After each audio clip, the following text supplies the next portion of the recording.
Good morning. It is Friday, February 28th. Here's what we're working on this morning. The Progressive Conservatives have won a third majority government. And we're getting a closer look at the tiny shelter community opening near Hamilton's waterfront. And Olympic bronze medal winner Eleanor Harvey is the Golden Horseshoe Athlete of the Year.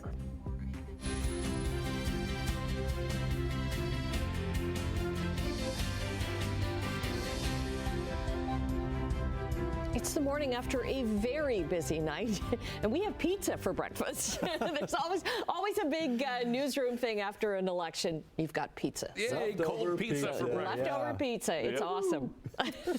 What a way to start the morning, huh? Yes, and a Friday morning. And a chilly Friday morning. Yes, and tomorrow is the 1st of the month. Yes. Thank you for reminding me on that one. Yes, tomorrow's March. Today's the last day of February. We can kick it to the curb and have some mild temperatures as well. Yeah, okay. It's a little chilly this morning. Yeah. We have a temperature of -3. And it's icy. Yeah, it is. Everything that melted yesterday froze up throughout the overnight hours, but it will melt again today because we're going to climb to +4 for the day. However, we do have what we call an Alberta Clipper coming towards us, which is going to spread some snow later on this afternoon. There's a special weather statement for Brampton, Mississauga, Toronto. Could get 5 to 10 centimeters out of this. The rest of us not so much, but we will get some snow, but a bit of sunshine to start the day. Talk about it coming up. Looking at traffic, 403 Waterdown Road looks good. It's Friday, volumes usually lighter, nothing to see there. To some MTO traffic cameras, the Red Hill Creek camera. Now the Toronto bound lanes are heading away from us on that shot, towards us now on this shot, top of the Skyway Bridge, and again here east of Appleby, nothing to see. Take it carefully, please. Could be slippery. We'll look at weather and traffic coming up. Right now, the news. Okay, thanks very much. Well, Doug Ford and his Progressive Conservatives have won a third majority term. Simone Gavras joins us in our studio with a look at results across Ontario and across the Golden Horseshoe. And you've been actually working overnight. You kind of took the baton from our night team, and you're helping us out today. Yes, Annette, I've been here. I saw all the coverage from last night and into this morning, and we saw Doug Ford's victory was called very early, about 10 minutes after the polls were closed. He has secured another 4 years as premier with his main focus on fighting tariffs. But there were a lot of eyes on some key ridings here in our area, particularly here in Hamilton, where we saw the traditional NDP Hamilton Mountain flip blue. CHCH News' Jason Gaidola spoke with PC winner Monica Ciriello last night. This is a historic win, not only for the PC government, sending a strong message across Ontario, but specifically here in Hamilton, seeing that we have flipped this seat in over 30 years. It is a movement that we are seeing across this province and across this city, and we are only just getting started. Now, the PC claimed victory on Hamilton Mountain with 36% of the votes. Now, early projections showed that it was a toss-up between NDP candidate Kojo Damte and the PCs. There was no incumbent in this riding since NDP MPP Monique Taylor decided to run for a federal position. The Liberal Party came in second with 30% of the votes. Now, over in Hamilton Centre, this riding has a traditional NDP stronghold. NDP candidate Robin Lennox won the riding with 38% of the vote, followed by the Liberal Party, the PCs, and then independent Sarah Jama. Now, over in Stony Creek, PC incumbent Neil Lumsden secured a second term with 42% of the votes there. And Hamilton West and Castor Dundas maintained their NDP seat with incumbent Sandy Shaw, who saw 38% of the votes. And finally, PC incumbent Donna Skelly secured another win there with nearly 50% of the votes. Now, political analyst Stefan Dolgert says that it was clear for a very long time which direction this election was headed. Well, I have to say I'm not surprised, and I don't think any observers really are surprised. We thought that there might actually be even a larger majority coming for the PCs. But, as it is, they still took 43% of the popular vote or something like that. And that's not exactly historic for the PCs, but it is, I think, going to be the largest share of the popular vote for the PCs since Mike Harris back in 1999. So that is something. Now let's look at the Hamilton ridings. We're going to break down what happened in the Niagara, Halton, and Haldimand Norfolk ridings throughout the morning. But you can also head to our website at chch.com for a complete look at those results. For now, let's things back over to you, Adam. Thank you very much, Simone. After many delays, people are now living in the tiny shelters in Hamilton at the Barton Tiffany site. And today, CHCH will get a look inside. Sean Cowan joins us live from the site with more. Sean? Adam, we don't know how many people are currently living in the site just behind me here, but they did start moving in earlier this week. What we do know is there are 40 tiny shelters here, and they will house about 80 people. Now, this is a joint partnership between the city of Hamilton and the Good Shepherd, and is specifically for those who are unhoused. When fully operational, the site will include 40 double cabins that will be heated and cooled. There will also be trailers for washrooms, showers, and laundry, common buildings for residents and staff. There will also be 24/7 on-site support, including Good Shepherd staff and third-party security. Residents will have access to health care, addiction support, medical support, and assistance with transitioning to permanent housing. Meals and snacks will also be provided. And we are hearing from the Good Shepherd in a statement. They say, the Good Shepherd looks forward to welcoming residents into this innovative shelter program. The Barton Tiffany temporary outdoor shelter site will offer housing-focused support and services in an environment that is designed to meet the unique needs of people currently surviving in encampments. And CHCH will be on site here today at some point, getting a tour of the tiny shelters, and we'll have all the details tonight on CHCH News at 6. Annette, I'll send it back inside to you. Okay, thanks very much. Well, Ontario is in the midst of its largest measles outbreak in almost 30 years. The province has identified 78 new measles cases just in the last couple of weeks, and most of them are in the area covered by the Grand Erie Health Unit. That includes Brant, Haldimand, and Norfolk counties. The new cases bring Ontario's total this year to just over 140. That surpasses the 101 cases Ontario had between 2013 and 2023. Public Health Ontario says it is the largest measles outbreak since the virus was considered to be eliminated in Canada in 1998. Property taxes in West Lincoln are going up, but not as much as expected. The Township Council has approved the 2025 budget with a 4.31% tax increase, not the 7.21% that was first proposed. Now, for most homeowners, this means paying about $72 more this year. The budget includes funding for road work, a new fire truck, housing studies, and over $200,000 for West Lincoln Memorial Hospital. All right, taking a look at sports now. Olympic bronze medal winner fencer Eleanor Harvey from Hamilton has been named the 2024 Golden Horseshoe Athlete of the Year. Hi, this is Eleanor Harvey. I'm just sitting outside of the fencing club getting ready to go into one of my last practices before I head to Egypt for a World Cup.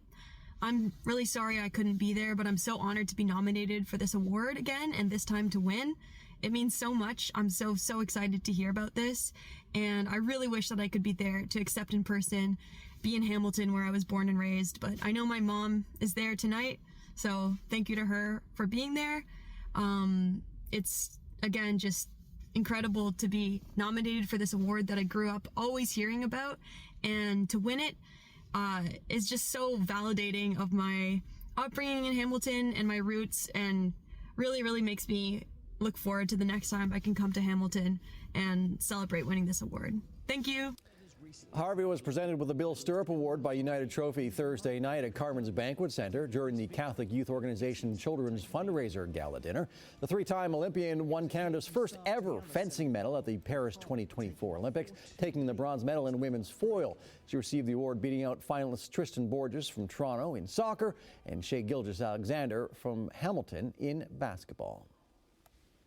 It was a jam-packed night in the NHL, including 5 Canadian teams in action, and the Oilers' Four Nations Cup hangover Well, it continues. Despite this absolutely filthy goal by Leon Draisaitl, his league-leading 44th of the season, the Edmonton Oilers dropped their 5th straight game, 4-3 to the Florida Panthers, who leapfrogged the Toronto Maple Leafs for first in the East.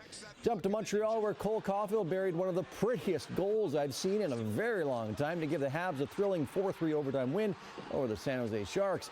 And down in Tampa, you have to be good to be lucky, and Nikita Kucherov is both, as the Tampa Bay Lightning won their 7th in a row with a 3-0 shutout of the Calgary Flames. And former Bulldog Mason McTavish set up the game winner as the Anaheim Ducks win their 5th straight at home with a 5-2 win over the Vancouver Canucks. And here's one I did not see coming. The Predators trail the Jets by 40 points in the standings. The Jets had won 11 straight going into this one, but Nashville squeaked out a 2-1 win at home. It's a little hard to think about summer in baseball after yesterday's reminder that winter is still here, but spring training continues down in sunny, warm Florida. Down in Sarasota, Maple Ridge, BC's Taylor O'Neill set the tone with a 3-run blast off Andrew Bash as part of a 7-run second inning as the Blue Jays were bounced 11-8 by the Baltimore Orioles. In the 9th, Toronto third baseman Charles McAdoo went deep for 3 to make the score look respectable.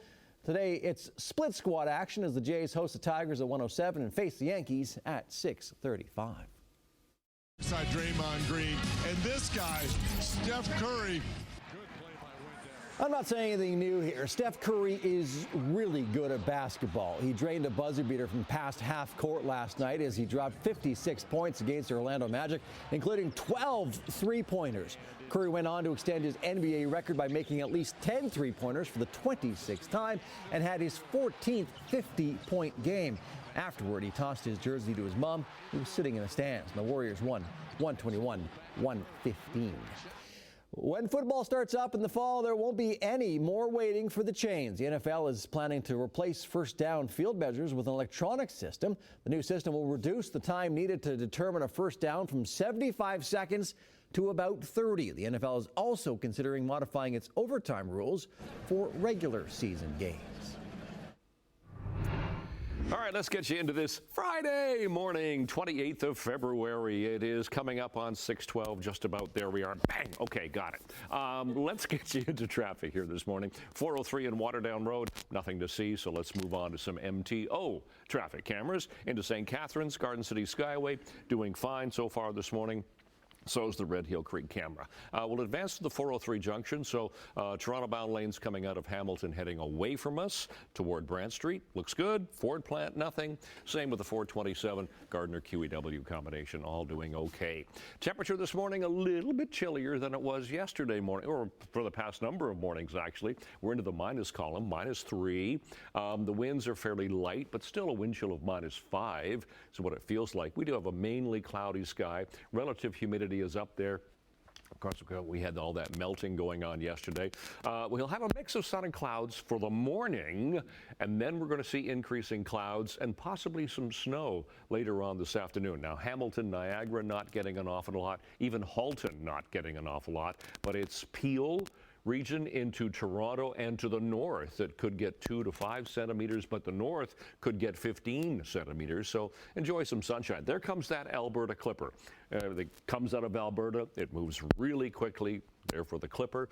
So we're looking at that little blast of snow later on this afternoon. But the temperatures continue to go up to 4 degrees for the day today. So that snow could cycle into some shower activity later on. So today we'll call 2 to 5 centimeters for Peel into Toronto, but the rest of us just some snow flurry activity later on. Temperatures anywhere from 1, 2 to 4 degrees. And then tonight temperatures get a little bit chillier. -4 for Niagara, -5, 6, and 7 for the rest of the Horseshoe. And again, some flurries. Could even get some mixing precipitation into the evening before the temperature really drops. And look at tomorrow's temperatures. Cold, -5, 6, 7, even -8. Wind chill values tomorrow about -16. So it's going to be a cold day tomorrow. Not a lot of sunshine, but maybe just a little bit. So out the door, last day of February, temperature right now -3, wind chill -5. It is mostly cloudy. Long range in a few minutes. Annette, Adam. Thank you, Brian. All right, coming up after the break, we'll say good morning to Emily Vukovic with a preview of what's to come in Chit Chat. StatCan is set to release the country's latest GDP numbers later today. Stay tuned. Welcome back. Let's say good morning to Emily Vukovic. What do you have coming up in Chit Chat for us today? Well, a celebrity who is so hot right now is lending her voice to the Shrek franchise because, believe it or not, they're coming out with number 5. 5 Shreks. 5. Yeah. 5 Shreks. Yeah. Have you seen Shrek, Adam? I have seen Shrek. I think I've seen Shrek 1 and maybe 2. I haven't seen the others. Okay, well, coming up next hour, we're going to give you another reason to watch Harry Potter. I watched it last night. You did No, not. I did not. Oh, there's going to be a quiz. Yeah, I watched it last night. You did not. And some of our favorite game shows are coming to streaming services, and we will discuss. Okay, I do love me a good game show. Right? I like the new Yeah. Pop Culture Jeopardy. I don't feel as dumb watching it. Yeah. Did you know that Jeff Probst used to host Rock and Roll Jeopardy? I think I knew that. It was I could do best that one. Jeopardy. The best one. Yeah, I could do that one. I'll see you guys soon. All right, thank you. Okay. Canadian dollar is down 9 basis points to 69.25 cents U.S. Gold is down $21.20 an ounce, and crude has fallen 73 cents, trading under 70 cents a barrel. Checking midday trading in Europe, markets are down in London, Frankfurt, and Paris. In Asia today, markets were down with huge losses in Tokyo and Hong Kong. In North American markets, Bay Street hit some pretty big losses as well, with no sector performing well enough to keep it from floundering. The TSX was down 200 points, the Dow lost 194, and the NASDAQ closed over 500 points lower. U.S. stock futures are slightly higher in pre-market trading this morning.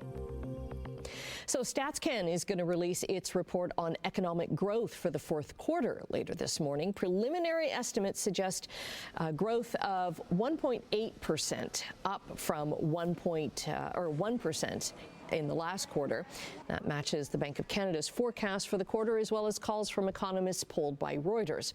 Royal Bank's expectations for gross domestic product are a little more modest at 1.5%. A Halifax court has approved a settlement in a data breach class action lawsuit involving computer maker Dell. The class action was filed after thousands of Canadian Dell customers had their personal information compromised. The breach occurred at a service provider used by Dell, and the info was then used to target customers with tech support scam calls. The law firm behind the class action estimates more than 14,000 people will be eligible for compensation. Canadian tech firm Shopify now lists a U.S. operation as one of its principal executive offices. For the first time, the e-commerce software company names in a regulatory filing both its Lafayette Street hub in New York City and its O'Connor Street site in Ottawa. An analyst at TD Cowen spotted the shift and alerted investors to the fact that the filings also feature a U.S. employment ID code.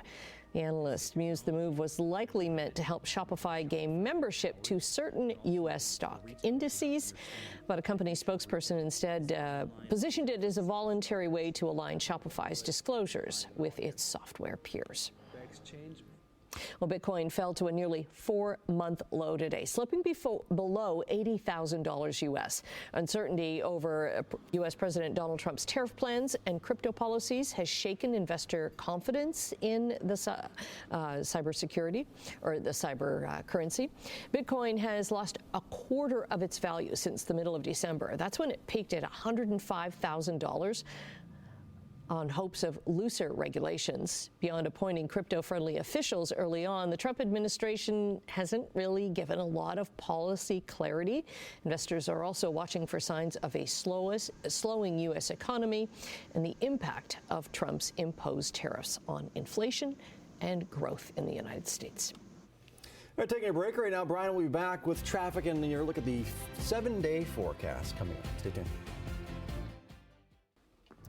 Time to have a look at traffic on this Friday morning, 6:24, just about here. Here's the Garden City Skyway. This is the other side from the last time we showed it. This is the Garden City Skyway East. Let's check the other Skyway, Burlington Skyway, still doing nicely. No problems in either direction. Appleby line, all east of Appleby, nothing. Lorne Park through Mississauga, all doing fine. Same with the 403 coming up from the Ford plant at Dundas. Nothing to see on traffic this morning. Take it carefully, though, because all that moisture from yesterday froze. Look at our temperatures this morning, a lot chillier than it has been for the past number of mornings. -3 Hamilton, Grimsby, and Toronto. Wind chill -5. The winds are fairly light. -4 into Mississauga. So today, sun times 6:58. We're gaining daylight all the time, every day. 6:07 it goes down. Those are our seasonals and records for the day today. And we will see some sunshine today. This morning, it'll be a sun cloud mix and -3 for the first bell. 0 for after school with some snow flurry activity. And then that temperature will continue to rise to 4 degrees later on today. So that snow could cycle into some showers. So for today with some light snow, Hamilton, Niagara anyhow, Halton as well, but a bit more for Peel into Toronto. -7 overnight tonight, and tomorrow's high -5 with a wind chill of -16. It's going to be a cold day tomorrow. We'll get some flurries as we get into March. So -7 on Sunday. Look at that overnight lows, -15 and 13 degrees, cold. -1 on Monday. Then we mild up. 4 with some showers Tuesday. Rain settles in for Wednesday, and 8. That's your forecast. Annette, Adam.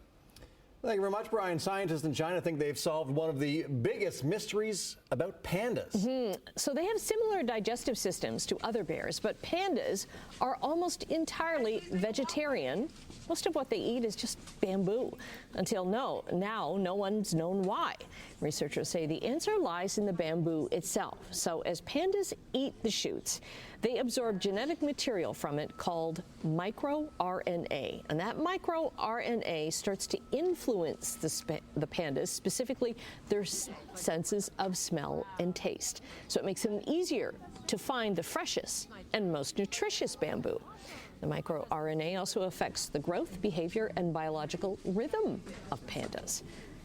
They still have to spend up to 16 hours a day eating to keep up with other bears. Also, pandas do on rare occasions eat small rodents and other meat. They're little friendly and cuddly and fluffy. And clumsy. I love pandas. I love pandas. All right, stay with us. More to come after the break. Stay tuned. Just watching.